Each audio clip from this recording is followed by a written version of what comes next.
சொல்ல துடிக்குது மனசு. ஒண்ணு நீங்க என்னோட வந்துருங்க இல்ல அவளோட போயிருங்க அப்படின்றாங்க. உங்க குடும்பம் அவங்களோட பிரச்சனை. அவங்க குடும்பம் அவங்களோட அவங்கதான் பேசி முடிவு எடுக்கணும். நம்ம என்ன செய்யுது, எனக்கு பேர பிள்ளைங்க வேணும், பட்டம் போட்டோம், அதுங்களுக்கு என்ன செய்யணுமோ நான் செஞ்சுக்கிறேன். வெறுத்த காரணம் என்ன தெரியுமா? எனக்கு புள்ள வேணும், புருஷன் வேணாம் மேடம். எனக்கு குழந்தைங்களுக்கு எதிர்காலம் எனக்கு ஒரு வழி பண்ண சொல்லுங்க. என் குழந்தைங்க நான் வளர்க்கணும். அவர் என்ன வழி பண்ணணும்? என்ன வழி பண்ணணும்? யார் வழி பண்ணணும்? இவர்தான் வழி பண்ணணும். 2 குழந்தைங்க குடும்பம் வேணும்னு ஆசைப்பட்டார்ல, இருந்தார்ல. இப்ப வந்து அந்த பொம்பளை வேணும்னு ஆசைப்படும் போது என் பிள்ளைங்களுக்கு என்ன வழி செய்யணுமோ செய்யணும். அந்த பொம்பளை எடுத்துட்டு வா. அப்ப இல்லாத ஒண்ணு நீ போட்டோ இருந்து காமிச்சு அது இருக்கு நான் கும்னாஞ்சேரி ஸ்டேஷன்ல அந்த பொம்பளை இழுத்து போட்டு இவங்க தான் போய் கூட்டினாங்க. கும்னாஞ்சேரி ஸ்டேஷன்ல இவங்க இழுத்து போட்டு ரிமாண்ட்ல வச்சு அடிச்சாங்களா இல்லையான்னு இப்ப கூட நான் பேப்பர் வச்சிருக்கேன். நீங்க இங்க ஒரு போன் பண்ணிக்கலாம். எனக்கு அவருக்கு ஒண்ணு இல்ல, சொந்த கடைய மாமா ஃபங்க்ஷன்ல வருவோம் போவோம். இப்ப கூட எங்க சொந்தக்காரனா ஒரு நல்லது கட்டத்துல சாவு வாழ்வுலாம் வரும் போவோம். மற்றபடி ஒண்ணும் கிடையாது. அதே எழுதியே கொடுத்தா இன்ஸ்பெக்டர் அவளையும் 2 அடி அடிச்சாங்க. உண்மையை சொல்லணும், சத்தியமா நாங்க எந்த வித தொடர்பும் கிடையாது, ஏருக்கு அவனுக்கும் கிடையாது, நான் எழுதி கொடுக்குறேன்னு எழுதி கொடுத்தேன். எனக்கு அவங்க மாமா, அதாவது எங்க அன்னைக்கு தங்கச்சி இருக்கிற மாமானா உங்க குடும்பம். நீங்க எதை வச்சு அவ்வளவு உறுதியா சொல்றீங்க மோகன சுந்தரி? அங்கதான் இருக்காரு. நீங்க பாருங்க, அவங்க குடுத்தனம் பண்ண இவங்க கல்யாணம் ஆயிட்டுன்னு விட்டு நான் போய் பார்த்தேன். இவங்க 3 மாசத்துக்குள்ள இவங்க 5 மாசம் வாழ்ந்தாங்க. இவங்களுக்குள்ள அந்த பொம்பளைக்கு இவங்களுக்குள்ள பிரச்சனை வந்துட்டு இருக்குது. அவ என்ன பண்ணிட்டா, இவங்க அந்த தாலியை கைட்டி போட்டு இன்னொருத்தனை பாத்துன்னு போயிட்டா. பல கதைகளை ஜோடிச்சுட்டே போறாங்க. நீ திருப்பி என்கிட்ட வந்த? நான் வரலையே. நீ எதுக்கு வந்த? பண்ண வீட்டை இட்டு போய் என்ன காட்டிட்டு இவெல்லாம் இதெல்லாம் வாங்கி கொடுத்தேன். இந்த மாதிரி போறதுக்கு என் கூட குடும்ப நட்டம் உங்களெல்லாம் புள்ள குட்டி எல்லாம் விட்டுட்டு நான் வந்தேன். அப்படின்னாமா அப்படின்னா ஆமாமா குடுத்தன நான் விட்டுருக்க மாட்டேன் இப்படின்னு தெரிஞ்சுதுன்னா பொண்டாட்டி பிள்ளைங்க இதோ அருமையா இருக்குது, அவளை எடுத்து கொடுத்தணும் இந்த ஆளுக்கு தலையெழுத்தான்னு. இந்த ஆளு இவரு போய் இது எங்களுக்கு ஜூஸ் வாங்கிற போகும்போது அந்த வீட்டுக்காரமா ஏன்ட்ட சொல்றாங்க, உங்க மாமியார் தான் இட்டு வந்து கொடுத்தா வச்சாங்க அந்த வீட்டுல. அதெல்லாம் சொன்னாங்க. ஆட்டோ விட்டு 2 பேரும் புது மாப்பிள்ள பொண்ணா வந்து இறங்கினாங்க. பேச்சு பேசியதான் வாழ்க்கையை தொலைச்சிட்டாங்க. இல்ல நான் வந்து சந்தேகப்படலாம் பொண்டாட்டிய. இப்ப நான் 2 வருஷமா பண்ணல, உனக்கு எப்படி வருமானம் வருது? நான் தான் சந்தேகப்படணும். 2 குழந்தை குழந்தைங்க மேல ஒத்துப்பாங்களா மேடம்? சொல்லுங்க. அது கூட ஒத்துக்க மாட்டாங்க. அப்ப நான் பெத்தன என் குழந்தைங்க மேல நான் இது பண்றது சத்தியமா சொல்றது, என் குழந்தை மேல சத்தியமா சொல்றேன், அந்த பொம்பளை கூட இன்னும் தொடர்பு இருக்கு அந்த பண்டா இந்த மனுஷனுக்கு.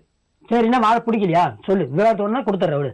என்னால உனக்கு என்ன ஒண்ணு அது கொடுத்தாரு. இந்த மாதிரி கத்திய சாதிச்சு அசிங்கமா பேசிதான் பண்ண ஒண்ணு இல்ல, மனசுக்கு நிம்மதி தான் வேணும். அந்த நிம்மதி 2 பேரும் சேர்ந்து கெடுத்துட்டாங்க என்ன. இப்ப வந்து கத்தி எடுத்துட்டு வரான், குத்துறான், பணம் கேட்கறான், அதை கேட்கறானாக்கா இப்ப இருந்தாலும் காரணம் நீங்க 2 பேரும் சொல்லுங்க. 1:30 மணிக்கு நீ வரல? அவ சொன்ன வரலாமா? போயிட்டு அப்போ நைட் வந்து சொல்லிக்க.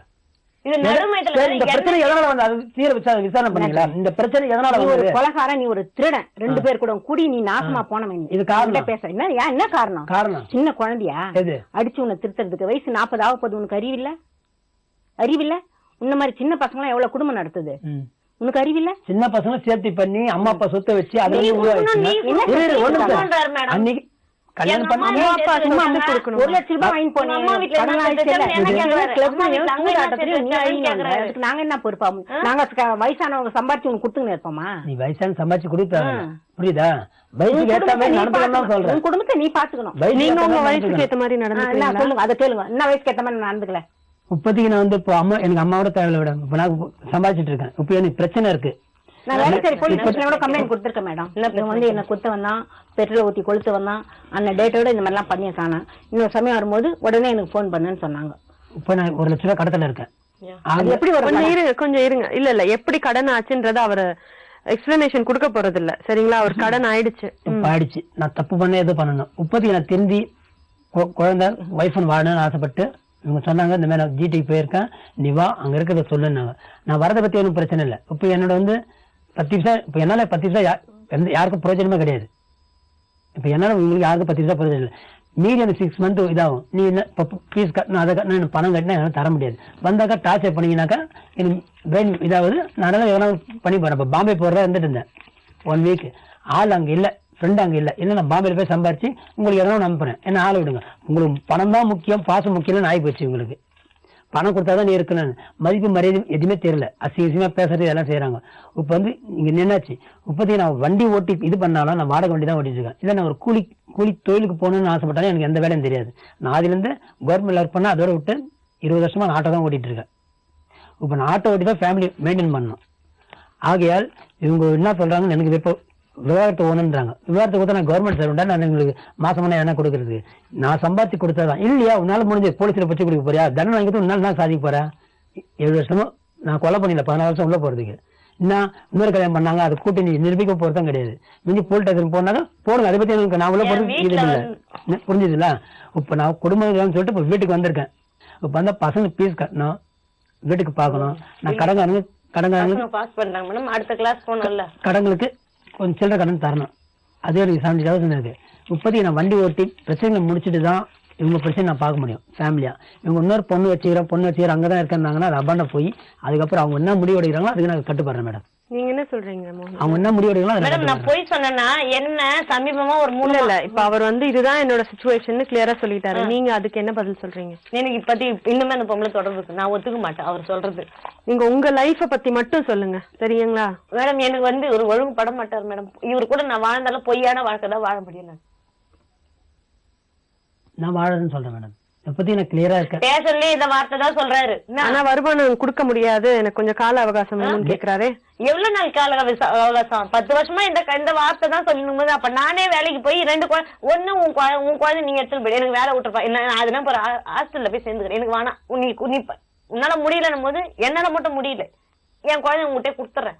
உன் குழந்தைங்க என் குழந்தை நீ வாடகை வீடு வாப்பா அப்படியோ இல்ல சொந்த வீட்டுல வச்சுப்போ, எனக்கு அதை பத்தி கவலையே கிடையாது. சரி நான் ஏன் சம்பாதித்த வச்சு என்னால பாத்துக்க முடியும், என்ன நான் மெயின்டைன் பண்ண முடியும், என் குழந்தைங்க 4 காசு என்னால சேர்த்து வைக்க முடியும். உங்க கையில உங்க குழந்தை வச்சுக்கோ, நான் என்ன விட்டுறாட குழந்தை பதில் குழந்தைங்க கொடுத்துட சொல்லுங்க, நான் வளர்த்துக்கிறேன். எப்படி வளர்ப்ப? தாயுடைய ஆதரவும் இல்ல, பொண்டாட்டியுடைய ஆதரவும் இல்ல. கொண்டாந்து கேட்டாங்க மேடம், பசங்க என்கிட்ட கொடுத்துருங்க, நான் வளர்த்துக்கிறேன். நீங்க கடனை அவங்க ஏற்கனவே சொல்லியிருக்காங்க. பசங்க வந்தா கூட நீங்க என்கிட்ட வரக்கூடாது, நான் வரக்கூடாது, எழுதி கொடுக்கணும். அதையும் கொடுத்துறேன், எழுதி கொடுத்துறேன். நாங்களாம் கூட ஒத்து போயிடுவோம். பசங்க நான் வளர்த்துக்கிறேன். ஆனா எக்காரணம் அம்மா புள்ள வரவே கிடையாது. நம்மளுக்கு வரவே கூட நீங்க முகத்துல முடிக்க கூடாது. வரல நீ செத்தன்னு கேட்டாலும் நான் பக்கமே திரும்ப மாட்டேன். சரி.